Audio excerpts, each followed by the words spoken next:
Hi sir. Hi అండి. Sir మనకు homeopathy అంటే ఏంటి సార్? రైట్. ఈ మధ్యలో ఆ! హోమియోపతి మనకి కొంచెం తగ్గుముఖమే పడుతున్నట్టుగా అనిపిస్తుంది. రైట్. సో నిజంగానే అది తగ్గుముఖం పడుతుందా సార్? రైట్. సో, హోమియోపతి అంటే ఏంటంటే సింపుల్ అండి. దాన్ని మనం ఏమంటామంటే ఒక సిస్టమ్ ఆఫ్ మెడిసిన్ అంటాం. మనకు అలోపతి అంటారు, ఆయుర్వేద అంటారు, యునాని అంటారు, సిద్ధ అంటారు, నాచురోపతి అంటారు. ఇవన్నీ ఒక సిస్టమ్ ఆఫ్ మెడిసిన్ అన్నమాట. అదేవిధంగా హోమియోపతి అనేది కూడా ఒక సిస్టమ్ ఆఫ్ మెడిసిన్. దాన్ని ఒక సిస్టమ్ ఆఫ్ మెడిసిన్ అని ఎందుకు అంటారు అంటే కొన్ని క్యారెక్టర్స్ ఉండాలన్నమాట. ఏంటి ఆ క్యారెక్టర్స్ అంటే మనకు వైడ్ రేంజ్ ఆఫ్ డిసీజెస్ పైన అది యాక్ట్ చేయాలి. For example okay. Acute diseases అంటాం, క్రానిక్ డిసీజెస్ అంటాం. అక్యూట్ అంటే ఏంటి సార్? క్రోనిక్ అంటే ఏంటి? అక్యూట్ అంటే ఏంటంటే సడన్ గా వస్తుంది ఒక disease. Okay. It will patient అనేది రికవర్ అవుతారు, లేదంటే death. For example Covid sudden గా వస్తుంది. ఈధర్ అవును సార్. పేషెంట్ రికవర్ అవుతారు, లేదంటే చనిపోతాడు అనమాట. అవును దీన్ని సార్. మనం అక్యూట్ డిసీజ్ అంటాం. ఓకే. సో క్రానిక్ డిసీజ్ అంటే ఏంటంటే దీర్ఘకాలిక రోగాలు. For example diabetes, hyper tension, ఇవన్నీ ఏంటంటే కొన్ని సంవత్సరాల తరబడి ఉంటే దీన్ని క్రానిక్ డిసీజ్ అంటాం. సో మనకు ఓకే. అక్యూట్ డిసీజెస్ కి మెడిసిన్ ఉంటుంది, క్రానిక్ డిసీజెస్ కి మెడిసిన్ ఉంటుంది. సార్ దీంట్లో మెడిసిన్స్ ఉంటాయా లేదా సర్జరీస్ కూడా ఉంటాయా సార్? రైట్. హోమియోపతి అనేది సిస్టమ్ ఆఫ్ మెడిసిన్ అని ఎందుకు అంటామంటే నెక్స్ట్ రీజన్. సో మనం సర్జికల్ డిసీజెస్ హ్యాండిల్ చేయొచ్చు, మెడికల్ డిసీజెస్ హ్యాండిల్ చేయొచ్చు. సో సర్జికల్ డిసీజెస్ అంటే ఏంటి? For example kidney stones. Okay. Kidney stones అనేది ఒక సర్జికల్ డిసీజ్. లేకపోతే గాల్ బ్లాడర్ స్టోన్స్ ఒక సర్జికల్ డిసీజ్. ప్రోస్టేట్ ప్రాబ్లం ఒక సర్జికల్ డిసీజ్. సో ఇట్లాంటి డిసీజెస్ని అంటే ఈ సర్జికల్ డిసీజెస్ కూడా మనం హోమియోపతిలో హ్యాండిల్ చేయొచ్చు. ఓకే. అంటే సర్జరీ లేకుండా మెడిసిన్స్ తోనే క్యూర్ చేయొచ్చు. రైట్.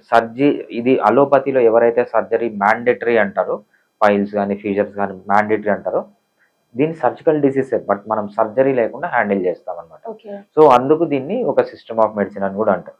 సో మెడిసిన్స్ ఇచ్చి తగ్గించే డిసీజెసే కాకుండా సర్జరీ చేసే డిసీజెస్ కూడా మనం తగ్గిస్తాం కాబట్టి so homeopathy can handle both surgical diseases and medical diseases అని చెప్తాం అనమాట.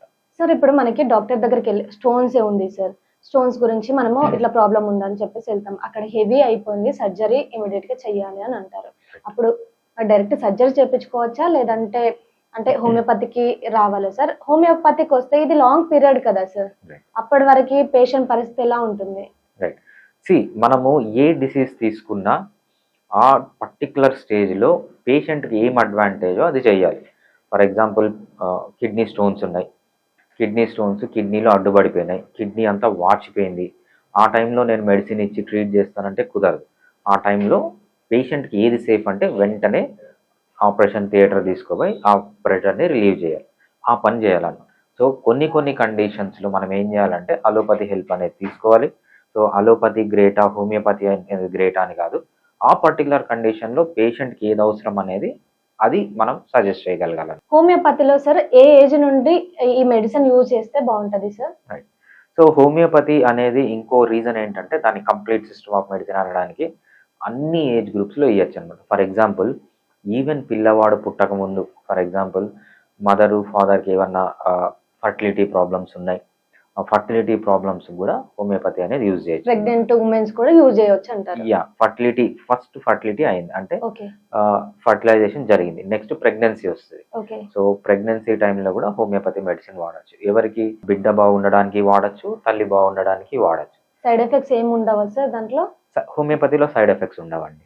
అండ్ సార్ మనకి allopathy, homeopathy at a time రెండు ఒకటేసారి యూజ్ చేయవచ్చా? డెఫినెట్గా అండి. అలోపతి కానీ హోమియోపతి కానీ రెండు కలిపి యూజ్ చేయొచ్చు. సో అలోపతి చాలామంది సార్ మేము అలోపతి మెడిసిన్స్ యూజ్ చేస్తున్నాము, హోమియోపతి యూజ్ చేయొచ్చు.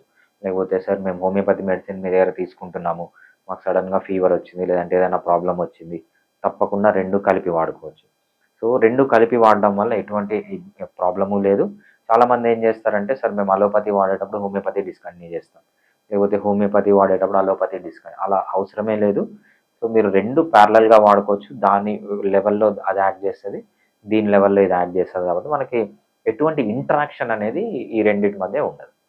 Okay sir. And pregnancy ladies allopathy అనేది ఎక్కువ యూజ్ చేస్తారు కదా సార్, రైట్. చేసినప్పుడు హోమియోపతి యూజ్ చేయడం వల్ల ఎలాంటి ఇబ్బంది అనేది ఆ బేబీకి ఎఫెక్ట్ అవ్వదా సార్? రైట్. సో మనం మెడిసిన్ వాడుతున్నాము అంటే బ్లైండ్గా వాడం, ఏదో ఒక ప్రాబ్లం ఉంటేనే వాడతాం.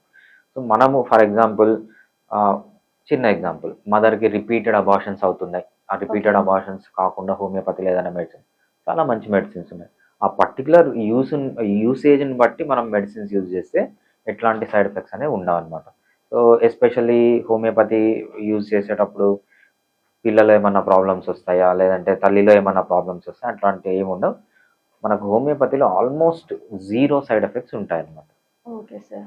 Thank you sir. థ్యాంక్స్ అండి.